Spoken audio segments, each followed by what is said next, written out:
Art cafe. കലയുടെ സംസ്കാര സമന്വയ മുദ്രകൾ.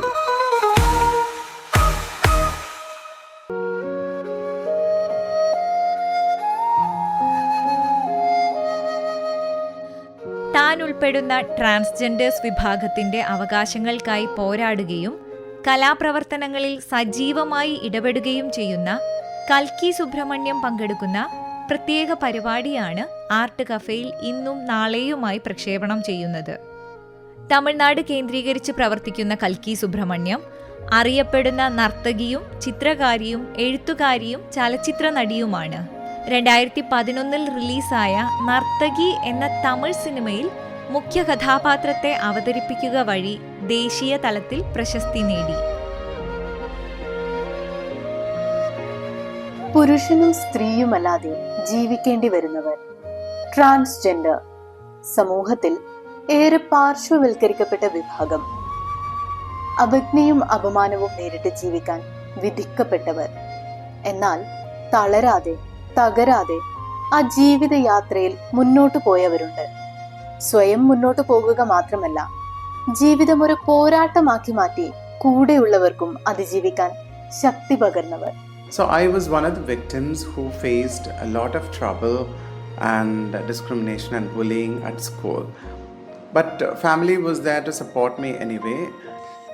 പൊള്ളാച്ചിയിൽ ജനിച്ച് ഇന്ത്യയിൽ മാത്രമല്ല ലോകമെങ്ങും ട്രാൻസ്ജെൻഡർ സമൂഹത്തിന്റെ ശബ്ദമായി മാറിയ ചിലരുണ്ട്. അവരിൽ ഒരാൾ കൽക്കി Subrahmanyam. I was born in Pollachi in a working class family. My father was into transport business. Subramaniam was my father's name. He was into transport business. And my mother, Rajamani, was managing our family and home. കൽക്കി സുബ്രഹ്മണ്യം അവരുടെ ജീവിതം പറയുന്നു. I have an elder sister and then the younger sister. I was the only biological male child. പൊള്ളാച്ചിയിലെ ഒരു സാധാരണ കുടുംബത്തിലാണ് അവർ ജനിച്ചത്. ലിംഗപരമായ വ്യത്യാസം ചെറുപ്പത്തിലെ തന്നെ ശ്രദ്ധിച്ചിരുന്നെങ്കിലും പ്രായപൂർത്തിയായതോടെയാണ് പ്രശ്നം കൂടുതൽ സങ്കീർണമായത്. It was actually during after my puberty, 12-13 years, that even though I understood my gender identity right from my childhood, it was during after puberty that I was so sure that I need to identify my true identity. I could understand and I wanted to embrace my true authentic self. അതൊരു കടുത്ത പരീക്ഷണ ഘട്ടം ആയിരുന്നു. And from there on, the struggles, the battles, the triumphs and losses and failures, but also the joys and hopes and success and beauty began during that period. Yeah. തുടക്കത്തിൽ അത്തരമൊരു അവസ്ഥയെ ഉൾക്കൊള്ളാൻ കുടുംബത്തിലുള്ളവർക്ക് പ്രയാസമായിരുന്നു. I think like other children, queer children, I have faced issues with the family initially, but my family always wanted to protect me and nurture me. സമൂഹത്തിൽ നിന്നുണ്ടായേക്കാവുന്ന മോശമായ പ്രതികരണമായിരുന്നു കുടുംബാംഗങ്ങളെ ഏറ്റവും കൂടുതൽ അലട്ടിയത്. ഇത് ട്രാൻസ്ജെൻഡർ അംഗങ്ങളുള്ള എല്ലാ കുടുംബത്തിന്റെയും അവസ്ഥ കൂടെയാണ്. കൽക്കിയുടെ കുടുംബത്തിന്റെ സ്ഥിതിയും വ്യത്യസ്തമായിരുന്നില്ല. പക്ഷേ ക്രമേണ അവർ യാഥാർത്ഥ്യം ഉൾക്കൊണ്ടു പരമാവധി സഹായിക്കാൻ ശ്രമിച്ചു. Only that they were concerned that if I come out as a transgender person, that society will not accept me and it will be shameful for the family and all that. That is what every family is afraid of. Not really to accept, but they fear about the kind of ridicule and shame that they may face in the society among their relatives, their extended families and all that. But I think my family initially, though it was hesitant, but they soon embraced and started supporting me. But I had to work for many years to truly be embraced by our family, extended family, friends and everyone. It's quite a long journey and a long battle. Transgender വിഭാഗത്തിലുള്ളവർ നേരിടുന്ന ഏറ്റവും വലിയ പ്രതിസന്ധികളിലൊന്ന് അവരുടെ വിദ്യാഭ്യാസ കാര്യമാണ്. ഭൂരിഭാഗം പേരും സ്കൂളിൽ എത്താറില്ല. സ്കൂളിൽ ചെല്ലുന്നവർ തന്നെ കടുത്ത അപമാനവും കുത്തുവാക്കുകളും കേൾക്കേണ്ടി വരുന്നു. അതൊക്കെ കൊണ്ടുതന്നെ സ്കൂളിൽ പോകുന്ന പലരും പകുതിക്ക് വെച്ചു തന്നെ പഠിപ്പ് നിർത്തുന്നു. എന്നാൽ കൽക്കി സ്കൂളിലെ അപമാനം നിറഞ്ഞ അന്തരീക്ഷത്തെ സധൈര്യം നേരിട്ടു. I think family support was the one true reason that I withstood the bullying, the discrimination at school. Because you know how boys are in their puberty, and after that, they are very aggressive, they grow fast, and because of that, you know, their emotions of, you know, aggressive and fast and all that. So I was one of the victims who faced a lot of trouble and discrimination and bullying at school. But family was there to support me anyway. മറ്റൊരു ദുഃഖകരമായ സത്യം transgender വ്യക്തികൾ അവരുടെ കുടുംബത്തിൽ നിന്നും പുറത്താക്കപ്പെടുന്നു എന്നുള്ളതാണ്. കുടുംബത്തിൽ നിന്നുള്ള സ്നേഹവും സംരക്ഷണവും കരുതലും എല്ലാം അവർക്ക് എന്നേക്കുമായി നഷ്ടപ്പെടുന്നു. Why I keep on insisting about family is that every transgender person deserves to be in their own family. Today, if you look at the state of Kerala, how many transgender people are living with their families, with their mama, papa, അമ്മയുടെ അച്ഛനോട്, പിന്നെ അവരുടെ അനിയനോട് അനിയത്തിയോട് എത്ര പേര് താമസിക്കും? Less than 10%. അവിടെ 90% അവിടെ സ്ട്രീറ്റിലാണ്, sex വർക്കും പിന്നെ വേറെ ഏതെങ്കിലും പണി സെഞ്ചിട്ട് അതാണ് അവരുടെ ലൈഫ്. പിന്നെ നമ്മളുടെ ഫാമിലീസ്, നമ്മളുടെ കുടുംബങ്ങൾ നമ്മൾ അംഗീകരിച്ചാൽ നമുക്ക് എഡ്യൂക്കേഷൻ കിട്ടും, പിന്നെ റെസ്പെക്റ്റ് കിട്ടും, ഡിഗ്നിറ്റി കിട്ടും, ഓപ്പർച്യൂണിറ്റീസ് കിട്ടും, നല്ലൊരു സേഫ്റ്റി ആയിട്ട് പ്രൊട്ടക്റ്റഡ് ലൈഫ് കിട്ടും. So these are some of the things very very important and basic for any person, for if it's a girl or a boy or anyone. But for transgender person, because of gender discrimination, they happen to be rejected by the families, and they happen to be facing discrimination and bullying at school. And our education system is also hesitant to teach about gender equality, respecting and treating women and men as equal. Even that we did not learn at school. We learned that mother works at home, mother takes care of babies, family, father goes to the office and all that. So that narrative is changing and is already changed. But when it comes to the transgender community, we don't even have any narratives, not even a negative one. The narratives are erased completely. That is why it's important to create narratives that are real, equal, authentic and true. That's why at school we need to teach gender equality. More than that, you know, human rights, that transgender people need to be respected, women needs to be respected, differently able people need to be respected. Beyond that, caste, break the caste. There should be equality beyond gender, beyond race, beyond caste and religion. These are important values. But we have a paper, a subject called moral science and all that. Beyond that, we don't read about human values. A lot of things we don't learn, even how to handle money, how to handle funds, how to lead a very secure life. These things are so important for life. We never learn that.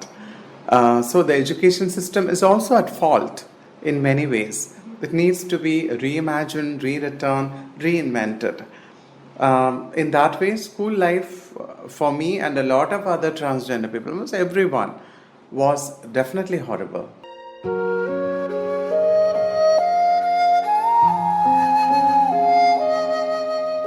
തൊഴിൽ മേഖലയിൽ നിന്നും transgender ആളുകളെ പൂർണ്ണമായും അകറ്റി നിർത്തുന്ന കാഴ്ചയാണ് സമൂഹത്തിൽ കാണാൻ കഴിയുക. ഭിക്ഷാടകരായും ലൈംഗിക തൊഴിലാളികളായും ഭൂരിഭാഗം പേരുടെയും ജീവിതം ഒടുങ്ങുന്നു. ഭാഗ്യവശാൽ കൽക്കിക്ക് താൻ ജോലി ചെയ്ത സ്ഥാപനങ്ങളിൽ നിന്ന് നല്ല അനുഭവങ്ങളാണ് ഉണ്ടായിട്ടുള്ളത്. I worked in an American company in Coimbatore. My first company was an Indian company, of course. I must say that in both these companies, I did not face any sort of discrimination from the management. I did not face at all from the management. The first company I worked with was KGISL. The second company I worked with was 365 Media. They were not discriminating about my gender, but even many of the employees were not. They used to just look about their own work and all that. But there were people, my colleagues, who were, of course, bullying, discriminating. But that was also not anything major, a pass and all that. But quite it was affecting me. Apart from that, I did not face much discrimination in my workplace. But, however, there are many transgender people who face a lot of discrimination at workplace. That's why it's important for corporate companies as well as government agencies to create a transgender workplace policy. It becomes absolutely important if you are from the government, or if you are, if a transgender person is working in a government office, is working in whether it's a state or a central government office, or works in a corporate company or in a private school or in a college or university, it's important that the organization has inclusive policies. Yes. Inclusive workplace policy is important because managers change, principals change, officers change. But if you have a policy that is forever, if you have a non-discrimination policy at workplace, today many of the global companies, global corporations actually have a non-discrimination workplace policy, which is supportive to the LGBTQI community, especially to the transgender community. So it's such kind of a policy unless we have, and if it is implemented properly, if it's not, then it's going to be very difficult. സഹോദരി ആദ്യം ഒരു മാസികയായും പിന്നീട് transgender സമൂഹത്തെ സഹായിക്കുന്ന ശക്തമായ ഒരു കൂട്ടായ്മയായും രൂപം കൊണ്ടു. Sahodari was actually started as a magazine. Why as a magazine? Because I basically did my master's degree in journalism and mass communication. I started it after my education, but during my work in a corporate company. I started the magazine in Tamil as a local magazine with very cheap printing quality, because we didn't have much finances and all that. And there was an NGO that helped to print it and distribute it among the transgender community. It was the NMCT, Native Medical Charitable Trust. That organization helped in printing and distributing the magazine to the transgender community as a whole. So that was one of the important steps, because I think at that time we did not have any other magazine that was written from the point of view of a transgender. It was written by men and women on issues, and they wrote on their point of view. For the first time, Sahodari magazine was written from our point of view. Our concerns on health, our issues on human rights and social inclusion were all there in the magazine. So it became very popular among the transgender community. That is when I also had an idea that Sahodari, also the community began to ask me questions, talk to me, be with me and all that. And I thought, okay, beyond journalism, we need to work something, we need to do good work for the community. Because journalism is one type of social work, of course. But I want to go beyond that. So I started the Sahodari Trust in 2008 as a registered trust. And myself as an activist and as an organization from Sahodari, we have done tremendous work with the media, with the academicians, with the judiciary, with the legal fraternity, with the medical fraternity, and all that. So we have brought a change, particularly in Kerala and in Tamil Nadu as well. So in between, in the middle of activism, there should be a space for queer joy. There should be a space for celebrating. Sahodari has been a pioneer, a very forward-going, progressive organization that always works from the point of view of the transgender person. It's a trans-led and one of the first India's transgender-led, transgender-run organization. Transgenders ആക്ടിവിസ്റ്റും കലാകാരിയുമായ കൽക്കി സുബ്രഹ്മണ്യത്തിന്റെ അനുഭവങ്ങളും നിരീക്ഷണങ്ങളും നാളെ art കഫേയിൽ തുടർന്ന് കേൾക്കാം. തയ്യാറാക്കിയത് ദുർഗാ ബാലകൃഷ്ണൻ.